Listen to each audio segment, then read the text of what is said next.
노인과 바다의 주제가 뭐냐?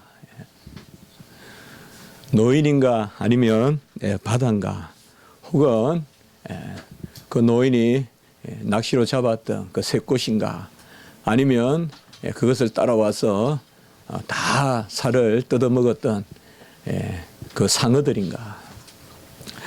아주 어릴 때 시골에서 명화극장이라는 그런 영화가 있었는데요. 그 매주 토요일인가 했는데 외야를 볼 수 있는 유일한 채널이 그거였습니다.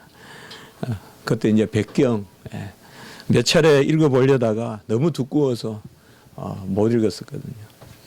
저는 우리 부모님이 저에게 가장 귀한 선물을 사주신 것은 어류문화사의 세계문학 전집을 사주셨는데, 그때 백경을 읽어보려다가 아무도 두껍고 해서, 그래서 TV에 이제 그게 하는 거예요. 그 유명한 또 그레고리 팩이라는 배우도 나오고, 그래서 백경이라는 그 배우가 보면 다리를 이제 젖뚝이죠. 한 다리를 고래에 잃어버렸죠. 그래서 계속 언제 고래가 나오는가. 이제 어릴 때니까 고래가 주제인 줄 알았죠. 그래서 나중에 보니까 백경의 주제는 고래가 아니라 바로 거기 뭐 사실 또 화자는 딴 사람이지만은 어쨌든 고래의 다리를 잃어버리죠. 그 모비딕 큰 고래의 다리를 잃어버리고, 그 선장은 어쨌든 그 고래에 복수하려고 하죠. 그리고 이제 그 배에 탄 사람들은 아무것도 모르고 그냥 배에 탔다가 그 선장의 야욕 때문에 결국은 다 죽고 맙니다. 이제 이 마지막 글쓴이만 마지막에 바다에서 동료의 시신을 넣은 관을 이렇게 붙들고 살아남는, 아주 어떻게 보면 그런 장엄한 그러한 서사지 같은 소설이고 그런 부분이죠. 결국은 누군가를 복수하기 위해서, 자기 다리를 복수하기 위해서 결국 생명을 잃어버리는 어떤 그런 우리 기독교적 메시지도 있는지 모르겠습니다. 어쨌든 기독교 소설이란 보기 어렵겠지만은, 여하튼 우리가 백경의 주제는 뭡니까? 결국은 사람이죠. 주님께서 오병이어를 행하신 또 그 역사가 있습니다. 놀랍죠. 오병이어로 5 떡과 2 물고기로 어떻게 그렇게 많은 군중을 먹이느냐. 불가능한 것이죠. 그래서 오병이어에 주목하고 바로 그것이 오병이어 기적의 주제이다 라고 우리가 생각하기 쉽지만은, 그 주제는 다른 게 아닙니다. 한 끼 한 끼 매일 계속되는 일상방보 때는 바로 사람을 먹이시는 하나님의 사랑이 있죠. 어떻게 보면 평범한 매일 있는 하나님의 사랑입니다. 특별한 어떤 오병이어, 어떤 그러한 생선과 떡이 아주 많아지는 그러한 기적을 이야기하는 것이 아니라 바로 사람이 주제라는 것이죠. 주님께서 이 땅에 오셔서 가장 우리에게 귀하게 보여준 것은 사람이 귀하다는 것이에요. 모든 것이 문제가 되는 것이 아니라 사람이, human beings matter. 문제는 바로 사람이다. 사람이 중요하다. 그것을 보여주십니다. 그것을 보여주시려고 하나님이 사람으로 오셨어요. 큰 어떤 산으로 오신 것도 아니고, 큰 어떤 그런 거인이나 또 공룡과 같은 어떤 그런 형체로 오신 것도 아니라 사람으로, 그것도 전혀 우리와 동일한 모태에서 보이지도 않는 씨로부터 그렇게 우리 주님께서 오셨습니다. 그리고 이 땅에 오셔서 가장 귀한 메시지는 바로 사람이 귀하다는 것이죠. 안식일, 유대인들이 가장 귀하게 여기는 그 안식일, 안식일을 위해서는 모든 것을 포기하라고 가르치는 그 유대인들. 그러나 우리 주님께서는 안식일이 사람을 위하여 있는 것이지 사람이 안식일을 위하여 있는 것은 아니다. 그리고 어린아이라도 내게 오는 것을 막지 마라. 환자가 오는 것도 막지 마라. 다 안식일에 귀신 들린 자 고쳐주시고, 또 다 병자들도 38년 된 병자도 안식일에 다 고쳐주셨습니다. 중요한 것은 바로 사람입니다. 사람이 중요하고 달리 말하면 우리 자신이 중요하고 그리고 더불어 다른 사람이 중요하다는 것이죠. 왜요? 나도 사람이고 다른 사람도 사람이기 때문에 바로 사람이 중요하다는 것입니다. 구약에서 이 사람이신 예수 그리스도, 바로 하나님이 이 땅에 오시는데 달리 오시지 않고 사람으로 오신다는 것, 그것이 오늘 우리가 말씀을 보았던 인자 같으니.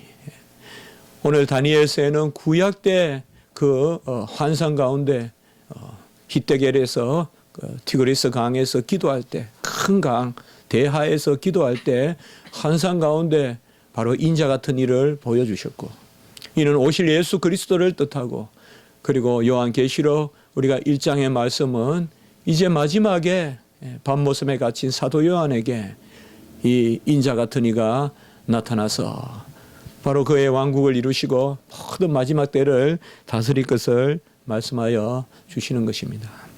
하나님은 사람으로 오셨고 사람으로 자기 자신을 드러내셨습니다. 아브라함이 마물의 항상수레 아래에 있을 때 분명히 역사상 어느 한 시점에 창세기 18장에 보면 사람 셋이 이 아브라함을 방문합니다. 그때 아브라함은 송아지를 잡아서 떡과 물을 갖다 주고 이 사람 셋은 또 그 고기를 먹고 떡을 먹고 물을 마십니다. 그리고 특별히 두 사람은 먼저 소돔 땅으로 갑니다. 소돔을 심판하기 위해서 소돔 땅으로 가고 마지막까지 한 사람이 남아서 그 사람과 아브라함이 대화를 합니다. 아마 아브라함은 그 사람이 특별한 사람이라는 것을 알았을 것입니다. 그래서 그에게 소돔 땅을 멸망시키지 말라고 부탁을 합니다.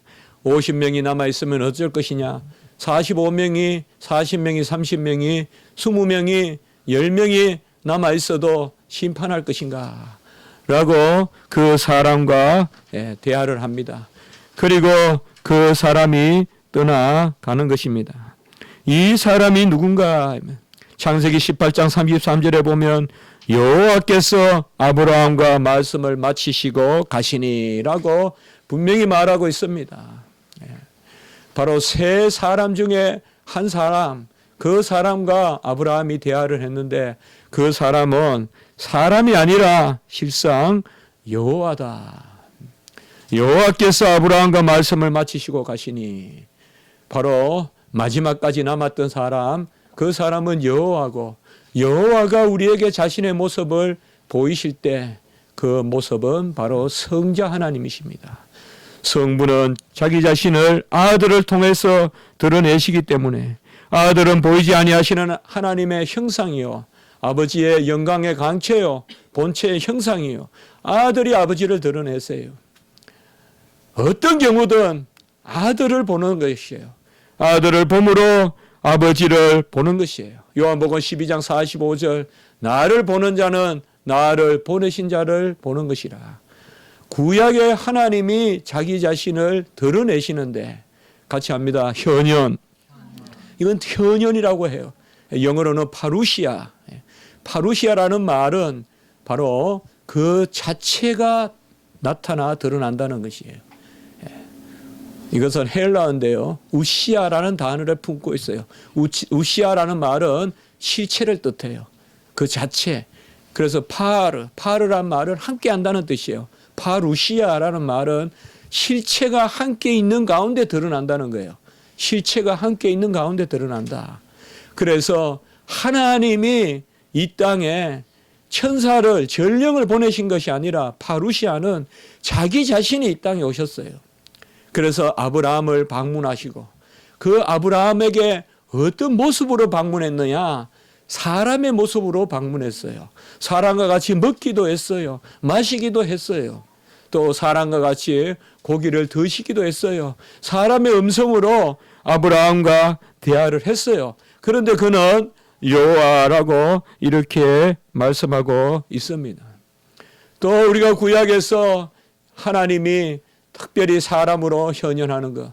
약복강에서 기도할 때 야곱이 이제 20년의 밧다나람 생활을 마치고 이제 다시 가나안 땅으로 돌아가는 그 경계선 약복강에서 기도할 때 하나님은 사람으로 다시 야곱에게 보여주십니다.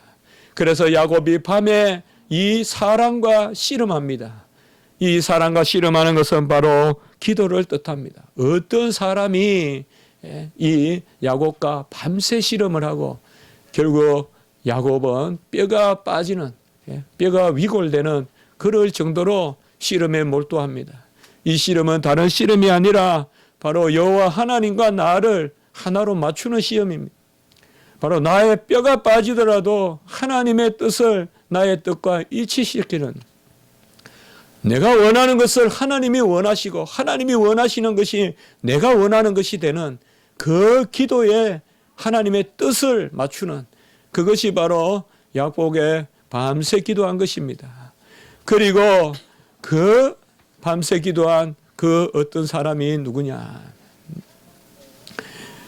그 어떤 사람은 야곱의 이름을 이제 이스라엘이라고 부르라고 했습니다. 이스라엘이란 이름은 하나님과 겨루어 이겼음이라. 밤새 겨루었던 것은 사람인데 이름을 이스라엘이라 부르라. 너의 이름을 이제는 이스라엘이라 부르겠다. 결국은 뭡니까? 바로 밤새 씨름을 했던 사람은 엘, 하나님이라는 거예요. 엘이 하나님이거든요. 바로 그 하나님과 싸워서 이겼다. 바로 너는 밤새 씨름했던 사람이 하나님이다. 그러니까 이 야곱이 이름이 뭡니까? 이제 물어보는 거죠. 주여 당신의 이름이 무엇입니까? 물어보니까 아무 대답은 하지 않습니다. 그러나 이 대답을 하지 않았다는 것은 그가 하나님이라는 것을 알려주시는 거예요. 이스라엘이라고 하니까 밤새 씨름했는 게 사람인데 네가 사람과 씨름한 것이 아니라 하나님과 겨루어 이겼다. 그러니까 이름이 뭡니까? 라고 물은 것은 이름을 꼭 물었다기보다도 정말 엘입니까? 정말 하나님입니까? 물었다고 봐도 돼요.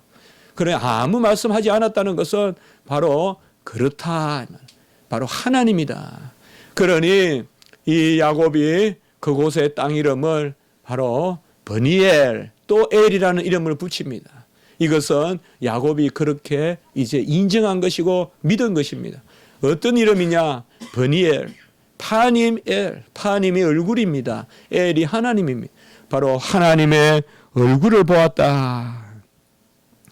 야곱도 사람과 같이 나타나신 하나님과 밤새 기도의 씨름을 했고요. 아브라함도 사람과 같은 모습으로 나타나신 하나님을 영접했어요. 송아지로 대접했어요. 그리고 그와 대화했어요. 이 하나님과 대화한다는 것이 귀한 것입니다. 그리하여서 50명, 45명, 40명, 30명, 20명, 10명 이것은 어떻게 보면 우리의 기도와 같아요. 야곱이 밤새 씨름한 모습과 같아요. 또 묻고 또 묻는 듯 하지만 이건 우리가 중언부언이라고 안 해요. 하나님 앞에 땀을 흘리면서 씨름하면서 주님 이렇게 해 주십시오. 이렇게 주여 이루어 주시옵소서. 주여 이까지 참으시옵소서. 이까지 주여 기다려 주시옵소서. 주님 혹은 언제까지니까 라면서 50명, 45명, 40명, 30명, 20명, 10명 하는 것은 중언부언 헛소리 하는 것이 아니에요. 했던 말 또 하고 하는 그런 부적을 외우듯이 하는 소리가 아니에요. 바로 가장 하나님 앞에 간절히 매달릴 때, 야복강에서 매달릴 때 바로 아브라함이 소돔을 멸망시키지 말라고 매달릴 때 그때 하나님은 인자와 같은 모습으로 자기 자신을 보여주신 것, 드러내신 것, 파루시아 하신 것입니다. 그 인자 같은 이가 이제 우리에게는 보여주셨을 뿐만 아니라 이제는 실제로 나시는 것입니다. 일세는 실제로 이 땅에 사람으로 태어나시는 것이에요. 구약의 사람의 모양으로 오신 것은 현현이지 사람은 아니에요. 사람으로 태어나신 것은 아니에요. 그러나 이제 그 하나님이 이 땅에 친히 사람으로 나셨습니다. 갈라디아 4장 4절에 보면 때가 참에 하나님이 그 아들을 보내사 여자에게서 나게 하시고 율법 아래에 나게 하신 것은 갈라디아서 4장 4절에 나셨다라는 말이 두 번이나 나옵니다. 게노메논 바로 헤로아로 나시고 여자에게서 나시고 여자로부터 나시고 그리고 율법 아래 나신 것은 갈라디아서 3장 19절에서 20절에 보면 율법은 중보자의 손으로 천사를 통하여 베풀어 주신 거 그 중보자가 오실 때까지 있다라고 말씀했어요. 이것은 곧 뭐냐 하면 율법을 베풀어 주신 손이 예수님의 손이라는 것이에요. 출애굽기 20장 신명기 5장에 그 율법을 주신 분이 바로 예수 그리스도의 손을 통하여서 중보자의 손을 통하여서 율법을 주셨다는 거예요. 그리고 그 율법이 이제 그 중보자가 오시기까지 율법이 있다라고 하는 것은 율법을 폐지하는 것이 아니라 마태복음 5장 17절에 율법을 다 완성하시는 것입니다. 주님께서 여자의 후손으로 나시고 여자의 씨로 나시고 그리고 율법 아래 나신 것은 이렇게 두 번이나 나셨다고 한 것은 이제는 현현이 아니라 나심이에요. 이제는 단지 모양만 보여주실 뿐만 아니라 영원하신 하나님의 아들이 사람이 되신 것이에요. 초대교회부터 이것을 믿지 못해서 온갖 이단들이 있어요. 그저 육체는 하나님이 어찌 육체를 가지고 하나님이 어찌 육체에 갇히느냐. 이 땅에 오신 예수 그리스도의 육체는 그저 거짓 현현이다. 그래서 가현설이라는 게 있어요. 거짓 가짜 드러날 현자 가현설. 요새 신정통주의자들 가현설주의자들 많아요. 자유주의 신학자들 가현설자들 많아요. 하나님이 이 땅에 사람으로 오셨다는 것을 인정하지 않아요. 어떤 하나님이 이 땅에 윤리적인 가르침, 어떤 표상 그런 것으로 보내준 거예요. 하늘에서 마치 연을 하나 띄어서 이 땅에 날려주시고 종이 비행기를 보내주셔서 메시지를 적어서 보내주셨던 것과 같이 그렇게 예수님이 왔다고 생각한단 말이에요. 마치 어디 종이 하나에 글귀 몇 자 적어서 보낸 것이 예수님 같이 그렇게 여긴단 말이에요. 아니다. 주님께서는 이 땅에 오셨습니다. 지난주에 우리는 이 말씀을 많이 묵상했어요. 제 자신도 이 말씀에 많이 은혜에 잠겼습니다. 바로 인자로 오셨다. 사람의 아들로 오셨다. 누구의 아들이라고 하지 않았고 어느 지역의 아들이라고 하지 않았고 우리 주님은 인자다 이 말이에요. 사람의 아들이다 이 말이에요. 사람이면 된다 이 말이에요. 어떤 사람이든 그 사람을 구하러 왔다 이 말이에요. 나사렛 사람이든 예루살렘 사람이든 아프리카 사람이든 유럽 사람이든 한국 사람이든 북한 사람이든 중국 사람이든 사람이면 다 내게로 오라 이 말이죠. 잘난 사람이든 못난 사람이든 병이 있든 난병이 있든 어떤 병이 있더라도 다 내게로 오라. 12의 혈루병 환자 38년 병자 맹인 다 이방 이방의 백부장 수르보네게 여인 다 오라 이 말이에요. 죽은 자도 오라 이 말이에요. 나에게 나사로야 나오라 이 말이에요. 죽은 자도 나오라 이 말이에요. 내 앞에 걸어 나오라 이 말이에요. 나사로야 걸어라 일어나. 그렇게 다 부르신 것입니다. 우리 주님은 사람의 아들입니다. 어떤 사람의 아들이 아니고 어느 지역 사람의 아들이 아니고 어떤 성의 아들이 아니고 우리 주님은 사람의 아들 인자로 오신 것입니다. 누구라도 어떤 사람이라도 다 끌어안기 위하여 주님께서는 인자로 오신 것입니다. 주님이 이 땅에 오셔서 나사렛 예수 유대인의 왕이라고 팻말에 못 박힌 것이 바로 그는 나사렛 예수, 나사렛의 예수라는 것은 사람을 뜻하여 그 다음에 유대인의 왕이라는 것은 그가 하나님의 아들이라는 것을 뜻합니다. 이스라엘에 있어서 이 메시아 왕은 하나님의 아들을 뜻하거든요. 그래서 예수님은 십자가에 사람의 아들이요 하나님의 아들이라는 그 죄패가 다 박혀 있다 이 말이에요. 우리는 주님의 십자가를 바라볼 때 그 라틴어로 헬라어로 히브리어로 적혀 있는 그 죄패를 우리가 봐야 됩니다. 그분은 다른 분이 아니라 사람의 아들이시면서 하나님의 아들이시라는 것입니다. 다니엘에게 특별히 이 오실 메시아를 하나님은 사람으로 보여주셨어요. 다니엘은 꿈을 꾸고 꿈인지 환상인지 우리는 굳이 이것을 구별할 필요가 없어요. 요셉은 꿈이고 다니엘은 환상이다 꿈이다 그런 거 따질 필요가 없어요. 꿈이어도 좋고 환상이어도 좋고 하나님이 어쨌든 보여주신 것입니다. 다니엘서 2장에 보면 한 큰 신상을 보여주죠. 그래서 큰 신상이 있는데 그 신상의 머리는 우리가 알다시피 바벨론을 뜻하고 그리고 가슴과 팔은 이제 메대와 바사를 뜻하고 그리고 이 배와 넓적다리 이거는 헬라를 뜻하고 그리고 종아리 이것은 로마를 뜻하고 그 종아리 밑에 있는 발에는 이제 새도 있고 녹도 있고 그래서 우리가 머리는 금이고 가슴과 팔은 은이고 그리고 이 배와 넓적다리는 녹시고 그리고 다리는 철이고 그리고 발에는 철과 흙이 섞여 있다. 우리가 잘 알잖아요. 그것이 바로 다니엘 2장에 나오는 한 금신상을 본 환상이죠. 그래서 거의 예의 없이 우리는 이것을 그렇게 해석합니다. 머리는 바벨론이야. 그 느부갓네살 그 자체를 이야기하고 바벨론. 그리고 가슴과 팔은 바벨론의 이후에 나타나는 메대와 바사. 우리가 세계사에서 말하면 메디아 그리고 페르시아, 메대와 바사. 그게 바로 가슴과 팔이고 그건 이제 은이고 그리고 그 밑에 있던 배와 이 넓적다리 이 부분은 이제 헬라다. 그래서 그 부분은 녹시다. 그리고 마지막에 종아리 이 다리는 로마다. 그래서 로마는 강하고 철이다.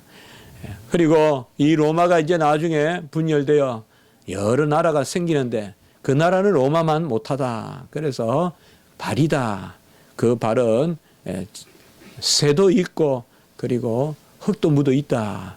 이것을 한 뜨인 돌이 이것은 가공하지 않는 돌이에요.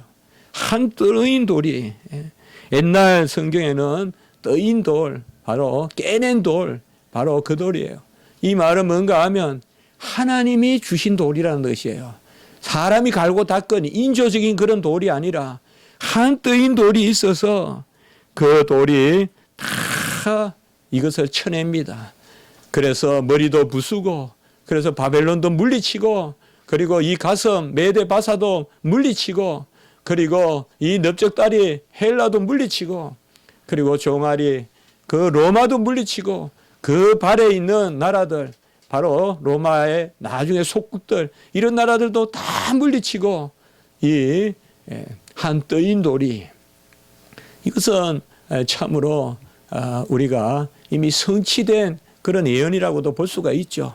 성취된 예언이라고도 볼 수 있고 이 시대의 예언으로 우리가 삼아도 무방합니다만은 그렇게 보여주고 다니엘 2장 44절에 보면 하늘에 하나님이 한 나라를 세우리니 그 모든 나라를 멸망하고 영원히 설 것이다 라고 이렇게 이야기하고 있죠. 이러한 다니엘의 환상이 7절에 보면 7장에 보면 또 다니엘에게 하나님께서 벨사살 왕 때 또 환상을 하나 하나님이 보여주십니다. 전혀 동일한 환상입니다. 그러나 환상이니까 보여주는 것은 다양하죠. 항상 그렇거든요, 여러분들. 뭐뭐와 같이 이렇게 나타나는 거죠. 실체는 하나지만은 이번에는 사자와 곰과 표범과 열뿔이 있는 무서운 짐승으로 나타나죠.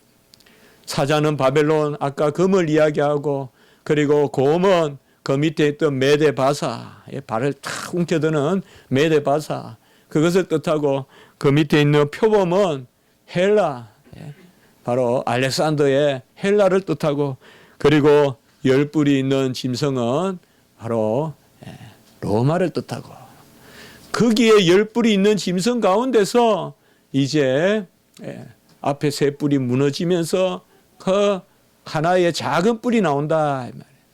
그 작은 뿔을 보니 눈들이 많고 또 말을 하는 입이 있다. 이런 환상을 봐요. 저도 한때 환상이다 이런 거 하면 되게 힘들었어요.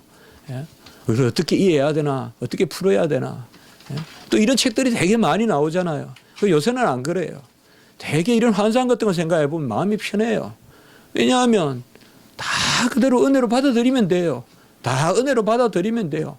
이걸 가지고 무슨 시대를 나누고 세대를 나누고 이런 세대주의적으로 그렇게 하니까 우리가 문제인 거예요.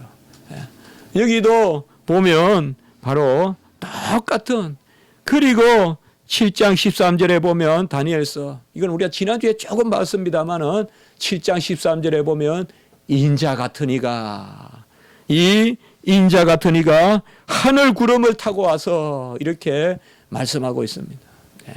인자 같은 이가 하늘 구름을 타고 와서 표본도 물리치고 곰도 물리치고, 그리고 사자, 제일 위에가 사자였죠. 사자도 물리치고 그 밑에 이제 곰도 물리치고 표본도 물리치고, 그리고 아주 강한 12뿔난 그 짐승도 물리치고, 그리고 급기야는 바로 새로남 작은 뿔, 이것이 바로 적그리스도를 의미하거든요. 작은 뿔. 이것은 이제 뭐예요? 마지막 천년왕국 때까지 이제 이 땅의 마지막까지 세상 사람들을 미혹하는, 그는 입이 있고 눈이 있다고 했죠. 즉 그리스도는 곧 사람으로 온다 이 말이에요. 사람으로 오는데 그 즉 그리스도를 하나님이 이 누구를 보내셔서, 인자 같은 이를 보내셔서 그를 다 물리친다. 그래서 다니엘 2장에는 보면 좀 더 과거의 일들 같고, 다니엘 7장에는 보면 이미 과거의 일 같지만은, 바벨론이 나오고 헬라가 나오고 메데바사가 나오고 로마가 나오고 과거 일 같지만은 즉 그리스도가 나오는 것을 보고 봤을 때, 또한 인자가 거기에 보면 하늘 구름을 타고 와서, 이 말씀을 우리가 잘 기억해야 돼요. 다니엘서에 인자가 하늘 구름을 타고 와서 7장 13절에 이 하늘 구름을 타고 온다는 것이 바로 예수님께서 가야바에게 심판을 당할 때 하신 말이에요. 가야바에게 심판을 당할 때 바로 네가 오실 네가 하나님의 아들 예수 그리스도냐라고 그때 묻게 될 때, 바로 우리 주님께서 네가 찬송받을 이의 아들 그리스도냐라고 가야바가 물었을 때 예수님이 내가 거니라. 같이 합시다. 내가 거니라. 이게 바로 야훼를 뜻해요. 여러분들, 여호와를 뜻해요. I am, 여호와란 말은 I am이에요. 여기에 보면 내가 거니라, 이 말은 내가 그렇다라고 인정하면서 하나님이심을 드러내요. 그래서 예수님께 가야바가 물었을 때 내가 찬송받을 이의 아들 그리스도냐 말 물었게 내가 거니라 하고, 인자가 걷는 자의 우편에 앉은 것과 하늘 구름을 타고 오는 것을 너희가 보리라 라고 이렇게 말씀합니다. 이것은 이제 예수님께서 죽으시기 전에 신문 당할 때 내가 야훼, 내가 여호와다, 인자가 걷는 자의 우편에 앉아 있는 것과 하늘 구름을 타고 오는 것을 너희가 보리라. 여기 또 인자라는 그러한 호칭을 쓰죠. 곧 하나님의 아들이시자 사람의 아들이신 예수 그리스도께서 하늘 구름을 타고 오신다는 것입니다. 저는 오늘 말씀과 계시록의 말씀을 통하여서 이러한 인자 같으시니 바로 우리 주님이 어떤 모양으로 우리에게 그려져 있는가. 어떻게 보면 우리가 마지막 주님을 만날 때까지 이 말씀만 붙들어야 돼요. 이 말씀 외에는 주님을 상상하지 마세요. 바로 이 말씀으로 주님을 바라보고 기다리고 소망 가운데 기도하라고 이 말씀을 주신 것이에요. 오늘 말씀에 보면 이 인자는 오늘 다니엘 10장 5절과 6절에 보면 세마포 옷을 입었고 허리에는 우바스 순금띠를 띠었다. 너무 깊이 읽을 필요 없어요. 그러나 이런 말씀을 지나치지는 마세요. 어떤 분들은 이러한 예언의 말씀, 이런 말씀은 전부 그냥 또 지나쳐요. 교훈만 붙들려고 성경을 읽어가는 분들이 있어요. 또 그렇게만 읽어도 안 돼요. 성경은 예언의 말씀도 붙들어야 돼요. 뭐 예언의 말씀을 붙든다고 항상 믿음이 잘못된 거 그거 아니에요. 여기에 보시면 바로 우리 한 사람이 있는데 그는 세마포 옷을 입었다. 한 사람이 있다 했어요. 그는 세마포 옷을 입었다. 세마포 옷은 정결함과 온전함과 완전함을 뜻합니다. 제가 이렇게 한번 정리해 봤습니다. 세마포 옷은 정결함과 온전함과 완전함. 여러분, 하얗다는 것은 완전하다는 것입니다. 온전하다는 것입니다. 정결하다는 것입니다. 그의 허리에는 우바스 순금띠를 띠었다라고 이렇게 또한 말하고 있습니다. 우바스가 무엇을 의미하는지는 알 수가 없습니다. 그러나 보통 우바스 순금띠 이렇게 이야기하면 앞에 말이 뒤에 말에 의해서 설명됩니다. 앞에 말이 뒤에 말에 의해서 설명돼요.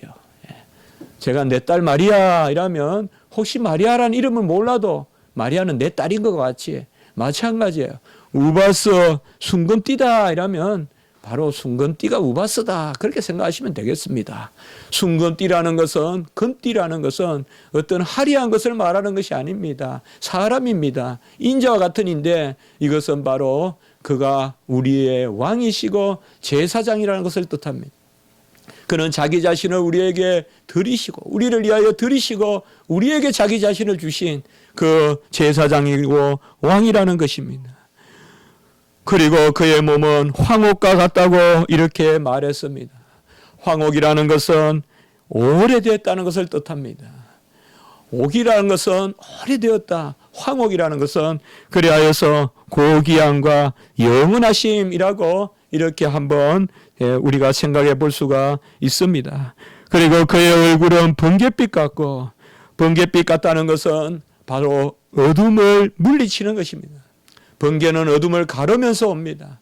번개는 낮에 치는 것이 아닙니다. 번개는 아주 칠흑과 같을 때 쨍하고 번개가 치면 그것이 갈라지는 것입니다. 어둠을 깨는 것입니다. 바로 정의의 하나님이고 거침이 없이 이루시는 하나님입니다. 그리고 그의 눈은 햇불과 같다라고 했습니다. 감찰하고 모든 것을 밝히 드러내고 돌보시는 바로 그러한 분이십니다.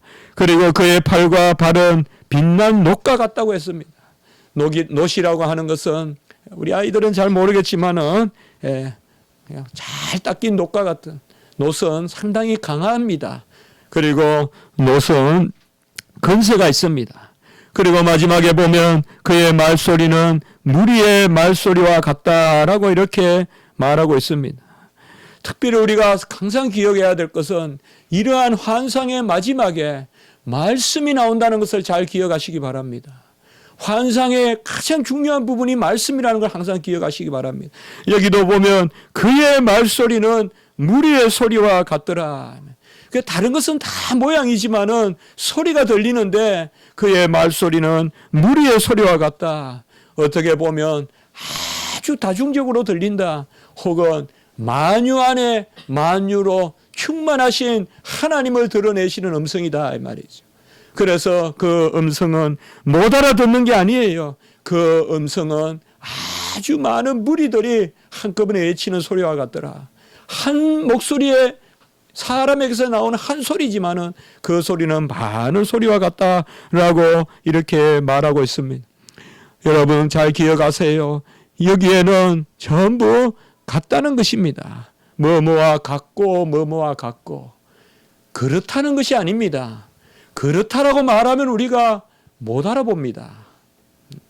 성령은 비둘기 같고 성령은 불의 혀와 같고 성령은 바람에 같고 성령은 비둘기 아닙니다. 성령은 바람 아닙니다. 바람벌 성령으로 섬길까봐, 비둘기를 성령으로 섬길까봐 하나님이 같다라고 하신 것입니다.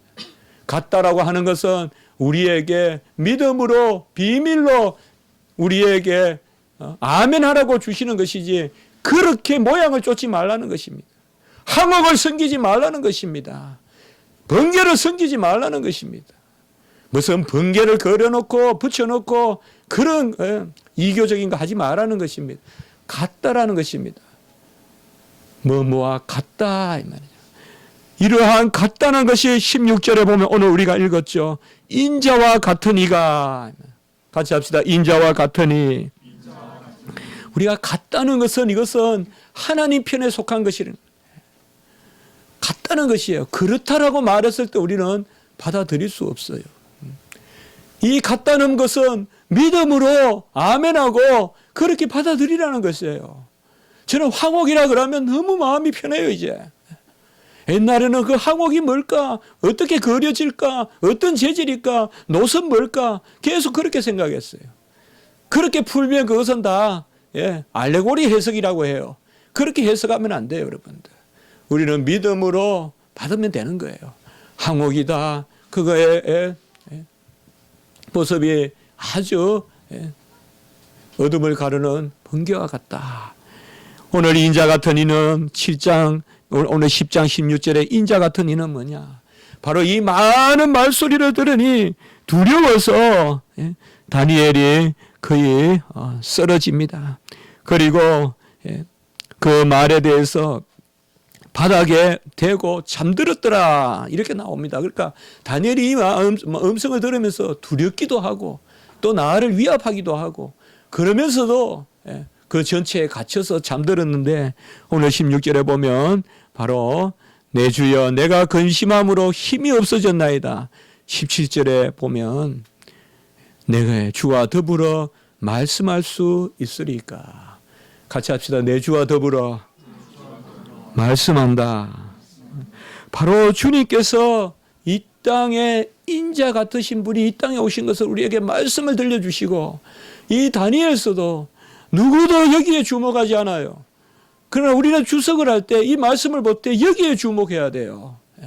인자 같은 이의 어떤 모양에만 주목하지 말고 그에게는 많은 소리가 있고 그 소리를 들으니 내가 엎드러져서 두려워서 잠을 자듯이 그냥 팍 이렇게 누워 있는데 인자 같은 이가 내 입술을 만져주신단 말이에요. 만져주시면서 입을 열어 말해보라 이 말이에요. 대화하자 이 말이에요. 입을 열어 대화하자. 그리고 이때 내 주와 어떻게 종이 말씀을 나눌 수 있으리까. 바로 인자와 같은 이가 이 땅에 오신 것은 말씀을 나누기 위한 것이다. 우리에게 말씀을 들려주시고 진리의 말씀을 우리에게 깨닫게 하여 주시기 위한 것이다. 변화산에서 주님께서 자기 자신의 어떠하심을 보여주셨습니다. 제자들 야고보, 요한, 야고보는 그 변화산에서 그 변화산에 우리 주님께서는 얼굴이 해와 같고 옷이 빛과 같고 호련히 구름이 그를 덮습니다. 이것은 구름이 인자가 구름을 타고 나타나고 다니엘에게 2장에서 보여줬던 모습과 그리고 오늘 이 10장의 모습, 7장의 모습이 다 모여 있는 거예요. 그것이 바로 변화산에서 주님이 보여주신 모습이에요. 그는 구름 가운데 계시고 그리고 빛기가 희기가 얼굴이 해가 같고 옷이 아주 희고 여기에만 머물러 있으면 안 됩니다. 마지막이 중요해요. 하늘로부터 음성이 나서 가르되 이는 내 사랑하는 아들이요 내 기뻐하는 자니. 같이 합니다. 너희는 그의 말을 들으라. 이것이 바로 주님께서 자기 자신을 드러내어 주시면서 우리에게 말씀하여 주신 것입니다. 이때도 제자들이 두려워서 엎어져 있었는데 손을 대시며 일어나라. 오늘 다니엘 10장의 말씀과 너무나 같습니다. 성경은 이렇던 예언의 말씀이 성취되는 것이고 그 예언의 말씀은 정확한 진리의 말씀을 담고 있는 것입니다. 우리가 다니엘서만 보면 구약의 백성들은 이것이 뭘 의미할까라고 했지만은 주님께서 이 땅에 신약시대 때 이 땅에 오셔서 변화산에서 오늘 이 다니엘 10장을 정확하게 보여주시는 것이에요. 그 가장 핵심은 뭐냐 하면 주님의 어떠하심을 묘사하고 가장 중요한 것은 그 어떠하신 주님이 우리에게 말씀을 들려주신단 말이에요. 이는 내 사랑하는 아들이요 내 기뻐하는 자니 너희는 그의 말을 들으라. 어떻게 보면 나머지 모든 설명은 그의 말을 들으라는 거예요. 그의 말을 들으라. 그러면 그는 누구냐? 이렇게 되는 거예요. 그의 말을 듣지 않고 그는 누구냐라고 묻는 것은 아무 의미가 없다 이 말이에요. 그의 손을 들어 입술에 대시고 위로하시고 입술을 열어서 나에게 말해보라라고 하신다요. 다니엘아 말해보라. 그러니 다니엘이 어찌 내가 주와 말씀을 나누리이까. 바로 주님께서는 말씀을 터주시는 것입니다. 오늘 요한계시록에도 이러한 모습이 이제 성취되는 모습으로 나타나는 것입니다. 우리는 마지막 때 이 주님 전체 요한계시록의 바로 중심이 되시는 우리 주님 13절에 보면 촛대 사이에 7 촛대 사이에 촛대는 교회죠. 7 교회 사이에 인자 같은 이가 13절에 또 인자 같은 이가 이것은 다니엘서에 나오는 인자 같은 이라고 우리가 동일하게 여기면 되겠죠. 인자 같은 이가 나타나십니다. 우리가 평화로운 마음으로 아멘하는 마음으로 어떤 옷을 섬기는 것이 아니라 금띠를 섬기는 것이 아니라 주의 어떠하심을 바라보는 우리 주님은 벌거벗어 계시다는 것을 기억하십시오. 우리 주님은 금대가 있어서 십자가에 달리신 것이 아니라는 것을 기억하십시오. 우리 주님은 어떤 세마포조차 입으신 아니 벌거벗어서 백주의 대낮에 달리신 주님이에요. 어떤 것도 주님을 치장해서는 안 돼요. 나머지는 전부 주님을 섬기기 위하여 필요한 것이에요. 소재예요. 주제는 주님이세요. 주님을 보라고 이것을 보여주는 것이에요. 그런데 옷을 섬기고 촛대를 갖다가 집에 꼽아놓고 다 부질없느냐 그런 것들은 다 버리세요. 촛대 같은 거 집에 뭐 7개 갖다 놓고 24개도 갖다 놓고 그거 다 필요 없어요. 여러분들. 우리는 갖다 놓을 수가 없어요. 그릴 수가 없어요. 벌거벗은 주님을 무슨 재주로 그릴 거예요? 무슨 재주를 그릴 거예요? 그렇게 봐야 마음이 평하다 이 말이에요. 이런 말씀을 읽으면서 자꾸 모양에 끌려간단 말이에요. 주님을 보지 못하고. 그가 무엇을 입었지? 그의 다리가 주석 같다더라. 녹 같더라. 뭐냐. 촛대 사이에 인자 같은 이가 발에 끌리는 옷을 입고 이것은 편만하신 건세 비밀을 뜻합니다. 발에 끌리는 옷을 입고 가슴에 금띠를 띠고 아까 우바스 순금이라고 나왔죠. 다니엘서와 똑같죠. 가슴에 금띠 왕과 제사장이요. 그의 머리와 털의 희기가 흰 양털 같고 이것은 변화산의 모습과 또 같은 표현이죠. 그의 눈은 불꽃 같고 그리고 이것도 우리 아까 말씀해 보면 나오죠. 바로 모든 것을 밝히 드러내는 다니엘서 7장에 보면 햇불 같다고 했고 여기는 불꽃 같다고 했죠.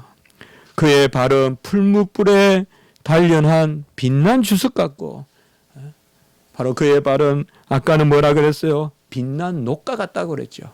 노시나 주석이나 별반 다르지 않습니다. 빛난 주석과 같고 그리고 마지막 부분 여기도 같고라는 말 잘 아시기 바랍니다. 성경에서 같고라고 한 것은 비밀으로 받아라는 말이에요. 이것을 추구하지 말라는 거예요. 같다라고 하니까 그것을 쫓아. 새하늘 새 땅에는 무슨 나무가 있고 그 전부 부질없는 생각들이에요. 아무리 설명해도 이 땅에서는 못 알아들어요. 새하늘과 새 땅을. 아예 기준이 달라요. 우리는 이 땅에서 최고 좋은 게 새하늘과 새 땅이라고 생각해요. 이 땅에서 최고 좋은 것보다 더 좋은 곳이 새하늘과 새 땅이에요. 그러니 이 땅의 언어로는 설명이 안 돼요. 겨우 주님이 우리에게 맞추어 주신 언어가 같다라는 표현을 써주신 거예요. 우리가 오해하지 말라고. 마지막 부분에 우리 주님은 어떻습니까? 그의 음성은 많은 물소리와 같고. 이것을 저는 언젠가 한번 산에서 이런 거 느껴지더라고요. 물소리는 마음에 따라 달리 들린다 하잖아요. 산의 물소리. 막 물이 내려오는 소리. 그의 음성은 많은 물소리와 같고, 오른손에 7별이 있고, 7별은 7사자예요. 좌우에 날성금이 있고, 이것은 말씀이에요. 또한 17절에 보면 내가 그 발 아래 엎드려 죽은 자 같이 되었으니, 이것도 똑같은 상황이죠. 지금 다니엘도 죽은 자 같이 되었잖아요. 제자들도 변화산에서 엎드러졌잖아요. 다 똑같은 상황이에요. 지금 주님이 나타나니 팍 엎드려 죽은 자 같이, 또 다니엘은 잠자는 듯 죽은 듯 그렇게 누워 있었다 이 말이죠. 두려워 말라. 내가 처음이요 마지막이니 살아있는 자라. 내가 전에 죽었었노라. 오늘 이 요한에게 보여주신 인자 같은 이의 환상은 주의 날에 보여준 것이에요. 10절에. 요한계시록 1장 10절에. 이 주의 날이 오늘이에요. 부활의 날. 벌써 사도 요한 때부터 주의를 지켰어요. 사도 요한이 계시록 쓸 때 벌써 주의를 지켰어요. 주의 날에, 주의 날은 어떤 날이에요? 오늘 10절과 17절, 18절. 나는 처음이요 마지막이라 살아있는 자라. 내가 죽었었노라. 십자가에 죽으신 주님께서 부활하신 자로서 처음이요 마지막이다. 그리고 여기도 마지막에 주님은 자신을 묘사할 때 많은 물소리와 같고, 그리고 날성금과 같이, 이것은 말씀이잖아요. 말씀으로 자기 자신을 드러내셨습니다. 그리스도의 나라는 사람의 나라입니다. 사람이 없는 곳에 아무것도 없다고 지난주 안에 저는 여러분과 말씀을 나눈 적이 있습니다. 그리스도의 나라는 우리 주님과 대화하는 나라입니다. 30명, 20명, 10명. 그리스도의 나라는 주님과 대화하는 나라입니다. 주님은 우리와 대화하기를 원하십니다. 주님이 모든 모양을 보여주시는 것은 우리에게 말씀하시기 위한 것이고, 혹은 우리에게 우리의 입술에 손을 대시면서 내 입술을 열어 말하여 보라 다니엘에게, 바로 주님께서는 대화하기를 원하십니다. 요한복음 10장, 양은 목자의 음성을 알고 목자는 양의 음성을 안다고 했습니다. 마지막 날 우리가 가진 평안이 뭡니까? 우리가 어찌 주님을 기다립니까? 주님은 어찌하여 사람의 아들로 인자 같으신 이로 이 땅에 오셨습니까? 우리와 대화하길 원하십니다. 주님은 우리와 같은 모양으로 대화하기 원하시고, 우리 가운데 말씀을 들려주시고,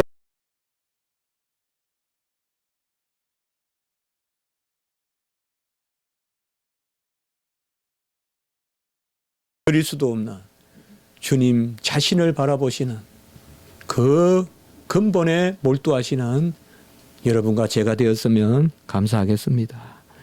우리 주님은 그릴 수 없습니다. 십자가를 어떻게 그립니까? 주님의 모습 어떻게 우리가 감히 그리겠습니까? 그 수치로운 모습을 어떻게 우리의 주의 모습을 그리겠습니까? 주님은 우리에게 말씀하길 원하십니다. 가장 귀한 것을 잊고 오셨지만은 그 가장 귀한 것을 바라보지 마세요.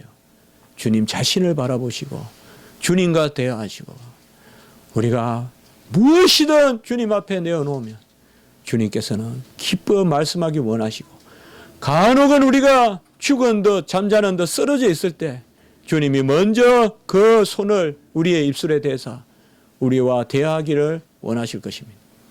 언제든 주님과 말씀을 나누고 대화하고 그 인자 같으신 이와 교제하시는 저와 여러분의 은혜가 있기를 주님의 이름으로 간구해 봅니다. 한번 기도드리겠습니다. 거룩하고 자비로우신 하나님 아버지, 수차례 오실 우리 주님에 대해서, 또 이미 오신 주님의 어떠하심에 대해서 알려주시니 감사합니다. 오늘 말씀을 통하여 우리는 다 나머지보다 그 안에 계신 주님을 봅니다. 주님께서는 우리에게 말씀하기를 원하시고 우리의 입술을 열기를 원하십니다. 손가락으로 죽은 듯 방불한 우리의 입술에 대시고 네가 나에게 말해보라고 말씀하십니다. 주여 기도하게 하시옵소서. 주님 앞에 대화하게 하시옵소서.